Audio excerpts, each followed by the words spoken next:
Qadar. Surat ini diturunkan sebelum hijrah, maka disebut Makkiyah.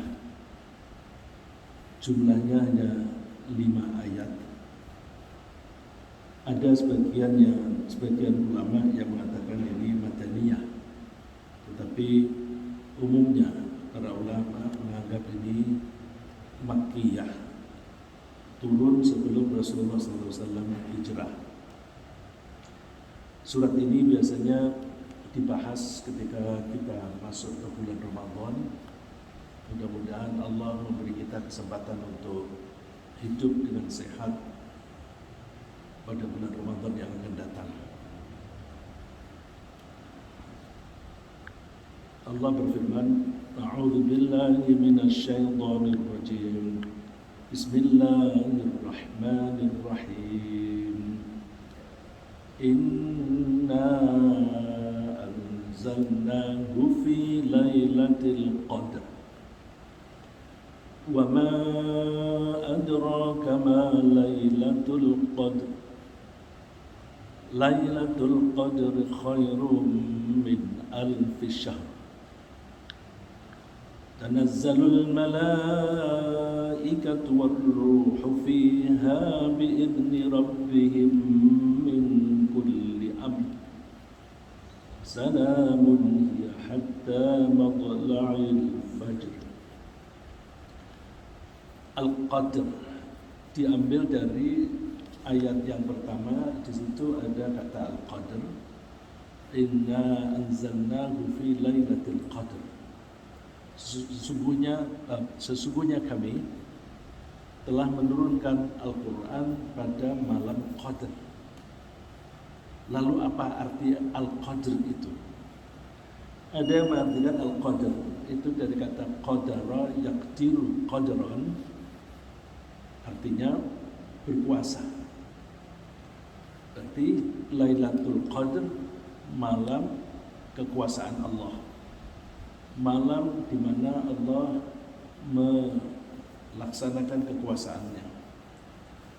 Ada yang menganggap Al-Qadr di sini artinya perkiraan. Wa ma qadarullaha haqqa qadrihi. Mereka tidak akan bisa memperkirakan atau mengukur kekuasaan Allah. Jadi qadr itu berarti ukuran tentang kekuasaan Allah, atau kita adopsi ke dalam bahasa Indonesia kadar, ukuran. Biasanya kita pakai kadar itu misalnya untuk kandungan emas itu kadarnya berapa, itu ukuran kemurnian emas. Tapi ada juga yang mengartikan Al-Qadr itu kemuliaan, karena pada malam itu ditentukan oleh Allah apa yang akan diciptakan selama 1 tahun ke depan. Karena Allah itu yang Maha Kuasa, maka Allah yang Maha Mulia yang bisa menentukan itu. Kemudian penamaan itu, kenapa diberi nama Al-Qadr? Ini ada pendapat Abu Dzar, seorang sahabat. Pada malam itu Allah menentukan takdir, qada, hukum dan karunia-Nya untuk setahun berikut. Bisa kita perhatikan di sini kata kuncinya adalah di takdir. Takdir, akar katanya qadr. Jadi karena akar katanya takdir itu qadr, maka takdir adalah kekuasaan Allah, sedangkan saulang qadr adalah kekuasaan Allah, sedangkan takdir adalah implementasi dari kekuasaan Allah. Jadi kalau kita bilang, oh itu sudah ditakdirkan oleh Allah, artinya Allah menerapkan kekuasaannya dengan cara itu. Ya, seperti misalnya matahari dan bulan itu beredar di orbitnya. Wasyamsu tajri limustaqarrin laha. Matahari itu berjalan di tempat edarnya dia. Kemudian Allah menyebutnya dzalika taqdirul aziz. itulah takdirnya Allah, itulah cara Allah menerapkan qadar atau kekuasaannya. Lalu ini saya kutipkan bahasa Arab yang dikatakan oleh Abu Dar, yang saya ambil dari tafsir Qurtubi. Lailatul Taqdirul Umur, malam itu disebut malam ditentukannya semua urusan, wa qadaiha, dan keputusan-keputusannya, wal hukmi, dan hukum-hukumnya, wal fadli, dan karunia. Yaqdillahu fiha qada'as sanah, Allah memutuskan itu sebagai keputusan dalam 1 tahun. Sanah bukan sunnah ya. Ada pendapat lain bahwa Al-Qadar itu adalah kemuliaan, seperti yang saya kemukakan. Lalu mari kita lihat perbandingan atau kaitan antara surat 1 dengan berikutnya atau sebelumnya. Kalau kita membaca tafsir Al-Munir yang ditulis oleh Profesor Dr. Wahbah Az-Zuhaili, yang beberapa kali datang ke Indonesia dan sudah wafat 1 atau 2 tahun yang lalu. Di bukunya selalu ada keterangan munasabah, keterkaitan antara surat 1 dengan surat berikutnya. Beliau selalu menguraikan ada keterkaitan antara surat 1 dan berikutnya dan sebelumnya. Dan setiap ayat itu pasti ada kaitan antara satu ayat dengan ayat berikutnya dan sebelumnya. Dulu saya tidak pernah memperhatikan itu. Ternyata ketika saya membaca uraian itu, nyambung juga ya. Seperti misalnya surat sebelum Al-Qadr adalah surat Al-Alaq. Iqra bismi rabbikal ladzi khalaq, khalaqal insana min 'alaq. Iqra wa rabbukal akramul ladzi 'allama bil qalam, 'allamal insana ma lam ya'lam. Surat ini yang dimulai dengan 5 ayat ini, Allah memerintahkan nabinya, Nabi Muhammad SAW, untuk membaca Al-Quran.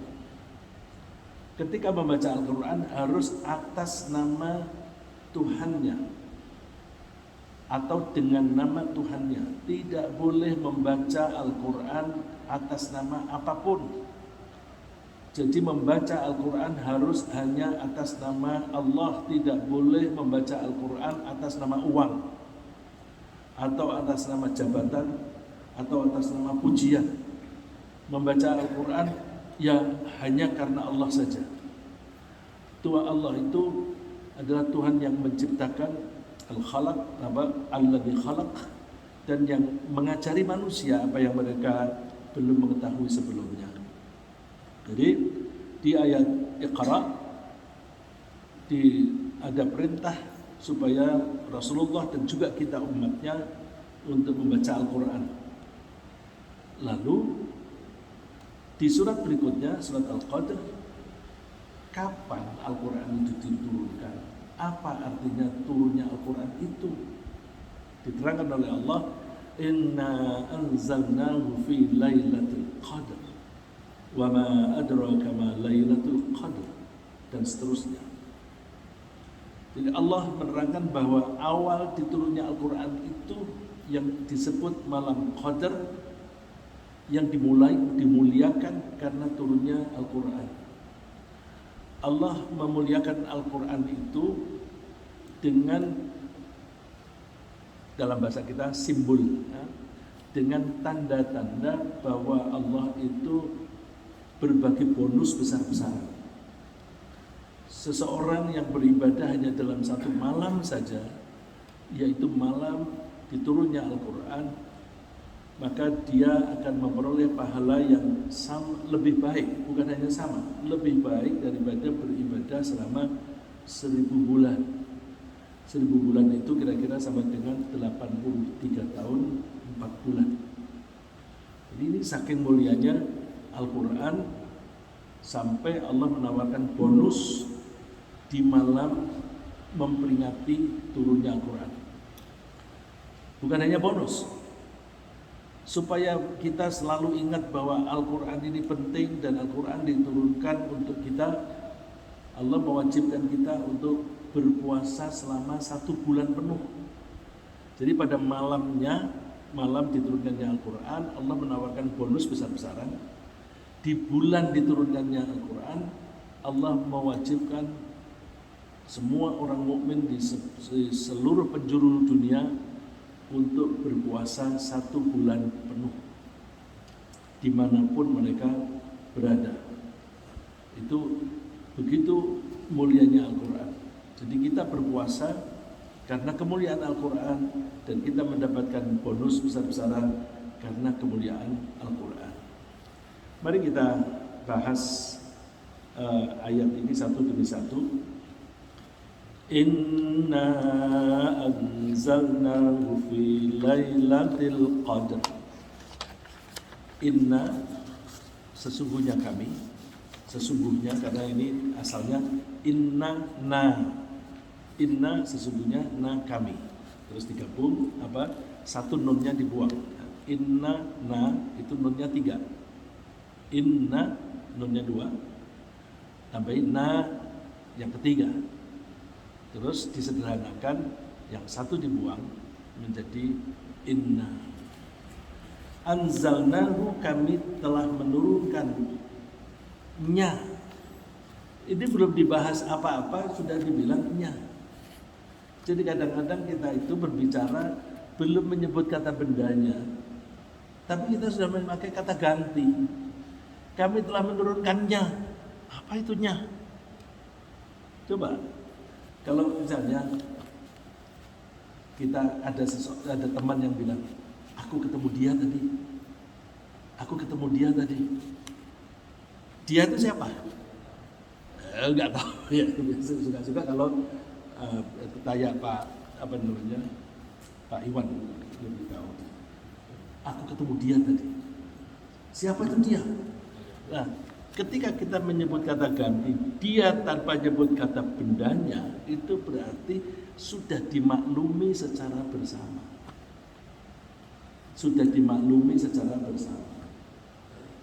Kami telah menurunkannya. Apa itu? Al-Quran. Terus diterangkan fi lailatul qadr, di malam Al-Qadr. Nah, ini yang menjadi perbedaan penafsiran. Bisa kita lihat dari kata anzalna. Kata anzalna itu asalnya dari kata nazala. Nazala itu turun.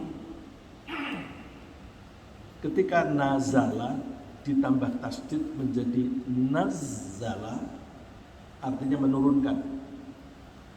Sedangkan kalau ditambah dengan a juga sama, anzala. Jadi turun menjadi menurunkan. Apa itu, Pak? Kalau turun itu kata kerja bukan? Kalau turun butuh objek enggak? Dia turun. Butuh objek? Tidak butuh. Kata kerja yang tidak membutuhkan objek disebut kata kerja intransitif. Tapi ketika ditambah dengan tasdid nazzala atau ditambah dengan hamzah di depannya anzala, kata kerja ini berubah menjadi transitif. Dia membutuhkan objek, menurunkan. Kalau saya turun, yang turun siapa? Saya sendiri. Tapi kalau saya mengatakan saya menurunkan Ahmad, ada objek. Saya melakukan penurunan, yang ada objeknya adalah Ahmad. Itu ada menyebabkan perbedaan dalam hal pemahaman kapan Allah menurunkan itu. Tapi sebelum membahas teknis itu, mari kita lihat keistimewaan turunnya Al-Quran. Di surat Ad-Dukhan, Hamim wal kitabil mubin Inna anzalnahu fi lailatin mubarakatin inna kunna mundirin. Demi kitab yang menjelaskan. Inna anzalnahu, sesungguhnya kami telah menurunkan Al-Quran fi lailatin mubarakah, pada malam yang diberkahi. Berkah itu apa? Berkah itu artinya banyaknya kebaikan. Dari malam yang diberkahi berarti pada malam itu banyak berkah di situ. Berkah itu bisa berupa pahala yang banyak, bisa berupa rezeki yang banyak, bisa berupa ketentraman hati dan sebagainya. Inna kunna mundirin, sesungguhnya kamilah yang memberi peringatan. Jadi malam itu disebut malam berkah, Lailatin Mubarakah. Lalu apa yang terjadi pada malam itu? Fiha yufraqu kullu amrin hakim. Pada malam itu dijelaskan segala urusan yang penuh hikmah. Nah, dari ayat ini kita bisa memahami pengertian tadi Lailatul Qadar. Pada malam saat mana Allah membuat ketentuan. Ayat ini menunjukkan fiha yufraqu kullu amrin hakim. Pada malam itu kalau di terjemahan ini saya copy paste ya, diterjemahkan dijelaskan. Yufraqu itu dari kata faroqa, berpisah. Kalau menjadi afraqa, memisahkan. Dijadikan mabni majhul, kata kerja pasif. Yufraqu, dipisahkan. Jadi pada malam itu dipisah-pisahkan, dipilah-pilah. Kalau bahasa orang kerja sehari-hari itu disortir. Cuma pengertiannya sortir itu dari kata sort, dipilih-pilih, ini kelompok itu dan sebagainya. Nah, ini yufraku praktis seperti itu juga, dipilah-pilah. Kullu amrin hakim, semua urusan dari sisi kami. Dari sisi kami itu ada segala urusan yang penuh hikmah. Hakim itu bisa dari kata hukmun, bisa dari kata hikmah. Kalau dari hukmun itu artinya hukum, lalu hakim berarti adil. Tapi kalau hakim berasal dari kata hikmah itu kebijaksanaan, maka hakim artinya yang penuh bijaksana. Amram min indina, urusan yang dipisah-pisah, yang diputuskan tadi itu dari sisi kami. Inna kunna mursilin, kamilah yang mengutus para utusan, rahmatan min rabbik, sebagai rahmat dari Tuhanmu. Innahu wasami'ul alim, sesungguhnya Allah itu maha mendengar dan maha mengetahui. Jadi malam Qadar itu ada keistimewaan. Pada malam itu dipilah-pilah oleh Allah apa yang akan terjadi. Nah, apa yang terjadi ini ada menentukan, yang menyebutkan karena Lailatul Qadar itu diperingati setiap tahun, maka keputusan itu untuk 1 tahun. Muncul pertanyaan, bukankah keputusan Allah itu semuanya sudah ditentukan di Lauh Mahfuz? Di semua yang akan terjadi di alam dunia ini, semua sudah tercantum di Lauh Mahfuz. Bahwa kita hari ini berkumpul di masjid ini, sebagian mendengarkan dari rumah masing-masing, itu sudah ada catatannya di Lauh Mahfuz, itu sudah ada. Jadi kita melaksanakan ini sudah sesuai dengan apa yang ada di sana. Kok di sini dikatakan keputusan tiap tahun? Ya, ini ibaratnya kalau kita membuat perencanaan jangka panjang, kemudian jangka pendeknya dijabarkan. Ya, kalau dulu di pemerintahan kita ada rencana pembangunan jangka panjang 25 tahun. Terus ada yang dipendekkan selama 5 tahun jadi pelita atau repelita, terus ada yang pelaksanaannya 1 tahunan. Itu hanya ibarat ya, hanya ibarat supaya kita bisa memahami. Jadi sebenarnya semua sudah ditentukan, sudah tertulis di Lauh Mahfuz. Dari situlah ada perdebatan antara Nabi Musa dan Nabi Adam. Jadi kalau bapak-bapak dan ibu-ibu membaca kitab, ada keterangan bahwa ada hadisnya juga bahwa Nabi Adam itu berdebat dengan Nabi Musa, tapi Nabi Musa kalah debat. Bahwa Nabi Musa menyalahkan Nabi Adam, gara-gara engkau Nabi Adam, engkau makan buah yang dilarang oleh Allah, kami semuanya ini turun di bumi. Nabi Adam bilang, kan semuanya itu sudah tertulis di Lauh Mahfuz.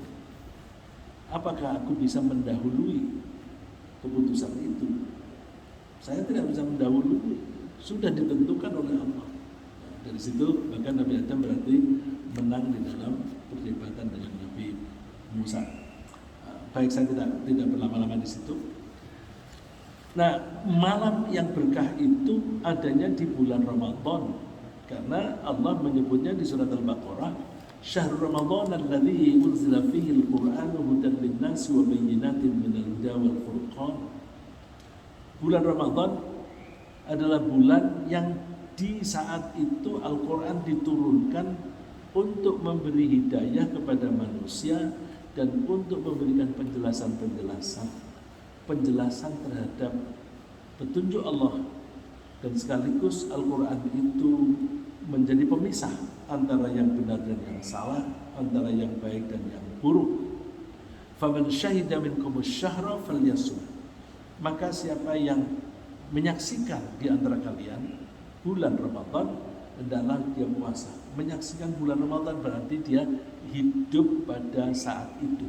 Maka siapapun orang yang hidup pada bulan Ramadan, dia akil baligh, maka dia harus puasa. Tentu ada ketentuan keringanan-keringanan pada kalimat setelah kalimat ini. Jadi kalau begitu Al-Quran diturunkan di satu malam. Malam itu penuh berkah. Malam itu di bulan Ramadan, bukan di bulan yang lain. Lalu pertanyaannya, malam itu tanggal berapa? Malam itu tanggal berapa? Ada yang mengatakan 17. Kenapa 17? Nuzulul Quran peringatannya tanggal 17. Nuzulul Quran artinya turunnya Al-Quran. Terus malam diturunkannya Al-Quran namanya kan Lailatul Qadar. Tapi kita kalau mencari Lailatul Qadar kapan? Jadi ini gimana sih kita berpikir? Ketika mencari Lailatul Qadar, kita mencarinya di 10 hari terakhir. Tapi ketika memperingati Nuzulul Quran tanggal 17, ada yang salah ini. Ya nanti kita singgung. Ya. Ada keterangan dari Rasulullah SAW yang diriwayatkan oleh Imam Ahmad dan Baihaqi. Unzilatit Tauratu li sittin madayna min Ramadan. Taurat itu diturunkan, coba ini bahasanya ya, 6 hari setelah kelewat di bulan Ramadan. 6 hari setelah kelewat di bulan Ramadan. Kalau diturunkannya malam hari berarti malam 6 apa malam 7 itu? Kalau di Qamariyah berarti malam 7 kan? Wal Injilu li thalathi asyrata khalat min. Sedangkan Injil diturunkan 13 hari setelah lewat. Berarti malam setelah 13 hari, malam ke 14. Waz-Zaburu li thamani asyrata khalat min. Sedangkan Zabur diturunkan 18 setelah lewat di Ramadan. Ya. Wal Qur'anu li arba'in wa ishrina khalat minha. Sedangkan Al-Quran 24 hari setelah setelah 24 hari lewat ya. Setelah 24 hari lewat berarti malam ke 25. Tapi kita mencarinya pada tanggal 20, malam 27. Jadi kita bingung kan? Dan Rasulullah pun tidak memberikan penjelasan yang pasti.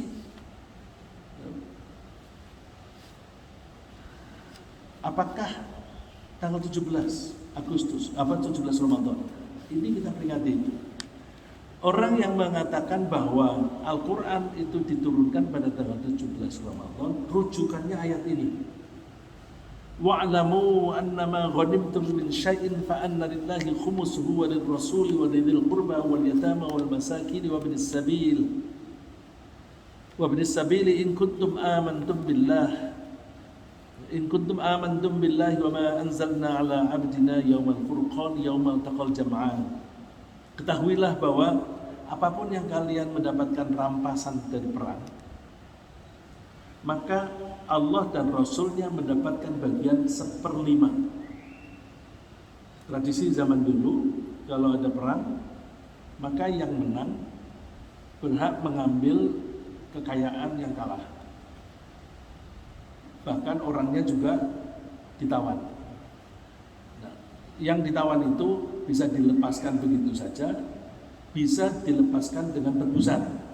Tebusan itu harta lagi ya, yang itu nanti dibagi-bagi kepada orang-orang yang ikut andil dalam peperangan. Tapi sebelum dibagi-bagi kepada orang-orang yang ikut andil dalam peperangan, diambil dulu 1/5 untuk Allah dan Rasulnya. Allah tidak perlu ya, maka yang menerima adalah Rasulnya Nabi Muhammad. Ini yang dituduhkan oleh orang-orang Barat, bahwa orang-orang Islam itu perang untuk mencari rampasan perang, untuk mencari kekayaan, dan nabinya memperoleh bagian yang besar 1/5. Ini karena mereka melihat hanya satu ayat ini. Tapi maksudnya ini adalah untuk orang-orang yang tidak bisa ikut perang, tetapi mereka layak menerima bagian dari itu, yaitu orang-orang miskin, orang-orang fakir, orang-orang yang lemah, sakit, atau lumpuh dan sebagainya yang tidak bisa ikut perang. Nah, itu mereka mendapatkan bagian dari bagian Rasulullah yang 1/5 tadi. Dan Rasulullah tidak tertarik dengan kekayaan dari ghanimah, dari perampasan perang. Salah satu contohnya ada pada waktu perang Hunain. Perang Hunain itu terjadi ketika Rasulullah SAW dan para sahabat menyerbu Makkah. Kenapa menyerbu Makkah? Itu kejadiannya pada tahun ke-8. Padahal pada tahun ke-6 Hijrah sudah dibikin perjanjian di Hudaybiyah. Perjanjian damai, tidak akan ada peperangan selama 10 tahun. Tapi kok 2 tahun berikutnya Rasulullah menyerbu ke Makkah. Karena penduduk Makkah mengingkari janji. Ada satu kelompok suku di Makkah yang menyerbu suku lain, yang suku lain yang diserbu itu yang bersekutu dengan Madinah. Dan pada waktu perjanjian Hudaybiyah itu suku-suku atau kelompok-kelompok yang tinggal di luar Makkah diberi kesempatan untuk bersekutu, beraliansi dengan Makkah atau Madinah. Nah, ini ada sekutunya Makkah menyerbu sekutunya Madinah, sehingga ada beberapa orang yang meninggal dunia. Lalu pimpinan suku itu pergi ke Madinah, lapor kepada Rasulullah. Rasulullah memutuskan kita perangi mereka. Kita perangi, terus ternyata mereka takluk, tidak berani melawan, kecuali hanya satu kelompok orang sedikit dipimpin oleh anaknya Abu Jahal yang bernama Ikrimah. Dia melawan, tentaranya Islam dipimpin oleh Khalid bin Walid yang masuk Islamnya juga belum lama, dan dia tokohnya tokoh yang dulunya galak terhadap Nabi Muhammad SAW. Akhirnya Ikrimah kalah. Setelah Makkah tunduk, orang-orang Makkah serta merta pada masuk Islam. Nah, pada saat itu orang-orang Taif, orang-orang kafir di Taif khawatir, wah ini kalau mereka sudah masuk ke Mekah, giliran berikutnya Taif nih. Ya, masih ingat Taif itu dulu di awal-awal Nabi Rasulullah menjadi Nabi, Rasulullah mau berdakwah ke Taif, dicegati anak-anak muda, dilempari. Jadi mereka itu memang memusuhi Nabi dari dulu. Kemudian orang-orang Taif itu khawatir bahwa mereka giliran berikutnya nih. Nah, sebelum Rasulullah itu menyerbu ke Taif, mereka mendahului. Ya, jadi mereka mengadakan preemptive war, ya, mendahului sebelum musuhnya itu menyerang supaya mereka tidak siap. Nah, ini pemimpinnya, komandannya itu orang anak muda, umurnya baru 30-an, tapi tidak bijaksana. Ya. Muda tidak harus selalu tidak bijaksana, karena Rasulullah pernah mengutus seorang berumur 17 atau 18 tahun untuk menjadi komandan perang dan menang. Ya. Menjadi komandan perang dan menang. Anak buahnya itu termasuk Khalid bin Walid, yaitu komandan itu adalah Usama bin Zaid. Tapi ini yang orang Taif ini, dia mengerahkan semua penduduk untuk menyerbu Mekah. Maksudnya itu menyerbu Nabi Muhammad yang saat itu berada di Mekah. Terus supaya orang-orang itu tidak mundur, semua laki-laki harus menjadi tentara dan istrinya harus ikut serta. Bahkan anaknya juga harus ikut serta, supaya mereka merasa bahwa aku kalau mau mundur, mau pulang, yang aku pulangin siapa? Istri dan anakku ikut kok. Terus semua harta harus dibawa, supaya mereka merasa aku pulang udah punya harta lagi. Jadi supaya tentara ini tidak ingin mundur. Jadi ada taktik komandan itu seperti itu. Ada taktik lain seperti Tariq bin Ziyad, yang kemudian ada gunung disebut Jabal Tariq yang kita menyebutnya Gibraltar. Itu begitu menyeberang masuk ke Spanyol, kapal semua dibakar. Dia bilang pada tentaranya, kamu maju, di hadapanmu ada musuh. Kamu mundur, di belakang ada laut. Kalau kamu mundur, pasti mati. Tapi kalau kamu maju, ada kemungkinan kamu mati, ada kemungkinan kamu hidup. Pilih mana? Maju. Menanglah di Spanyol, dan saat itu Islam menguasai Spanyol. Nah, itu taktik perang. Nanti ini yang orang Taif ini, dia menyuruh semua istri, anak dan hartanya dibawa. Kabar itu sampai kepada Rasulullah SAW waktu di Makkah. Rasulullah lalu mendapatkan gambaran, bagus, itu nanti menjadi ghanimah kita. Terus ini kalau kita tunggu di Mekah nanti bahaya, karena orang Mekah ini masuk Islamnya kan baru 1-2 hari. 1-2 hari kan belum imannya belum masuk benar. Jadi mereka begitu merasa kalah, langsung semua berbondong-bondong masuk Islam. Jangan di Mekah. Nanti kalau di Mekah, begitu kita perang, orang-orang Mekah berbalik menyerang kita, mati kita. Jadi kita sambut lalu mengerahkan tentara, termasuk orang-orang yang baru masuk Islam dari Mekah untuk menuju ke Taif. Tapi baru sampai di perjalanan sudah berpapasan dengan tentara Taif di tempat namanya Hunain, maka disebut perang Hunain. Nah, ketika mau berangkat, si tentara Taif itu dinasihati oleh seorang tua yang sudah berpengalaman banyak dengan perang.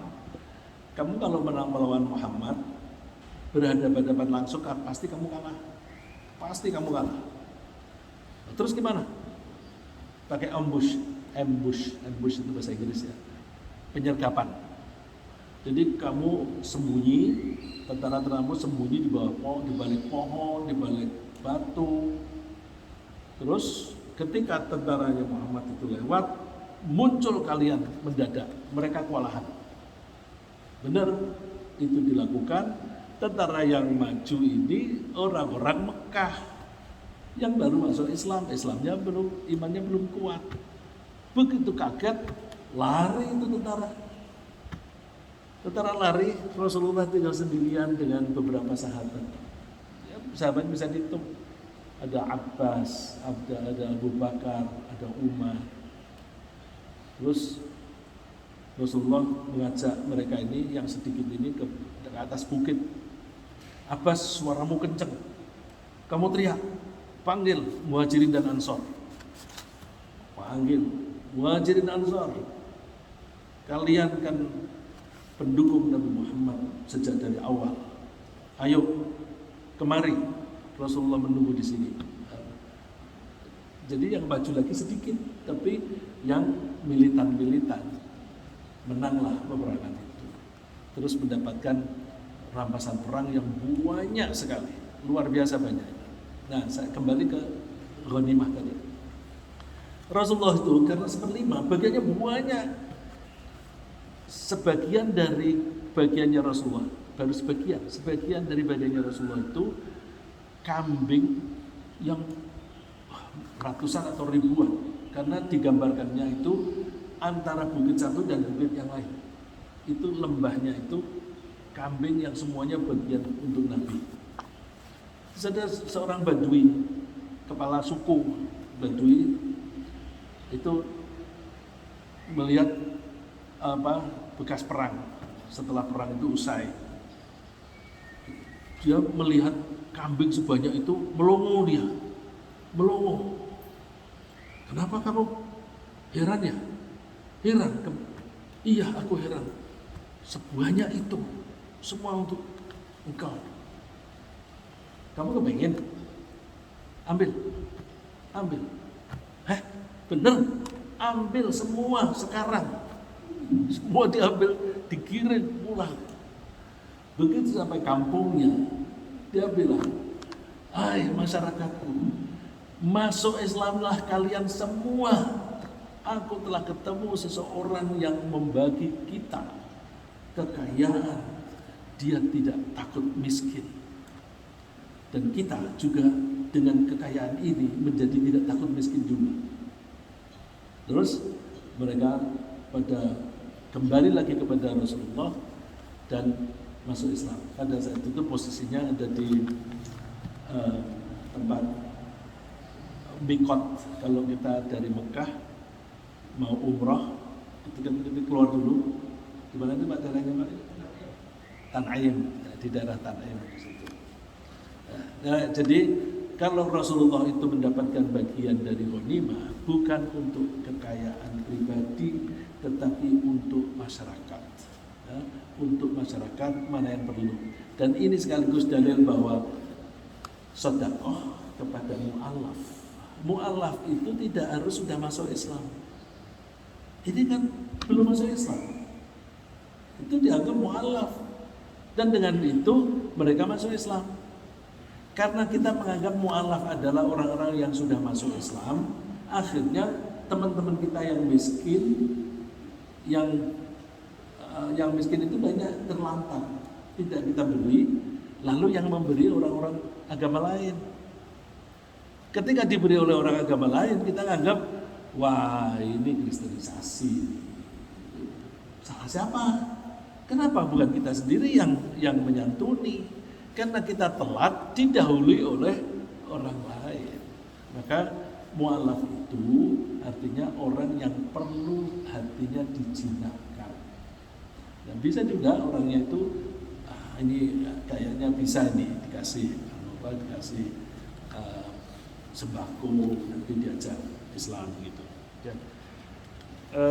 Baik, masih ada beberapa yang bisa kita bahas, tetapi waktunya sudah jam 5:30, jadi kita akhiri dulu supaya ada kesempatan untuk tanya jawab. Terima kasih.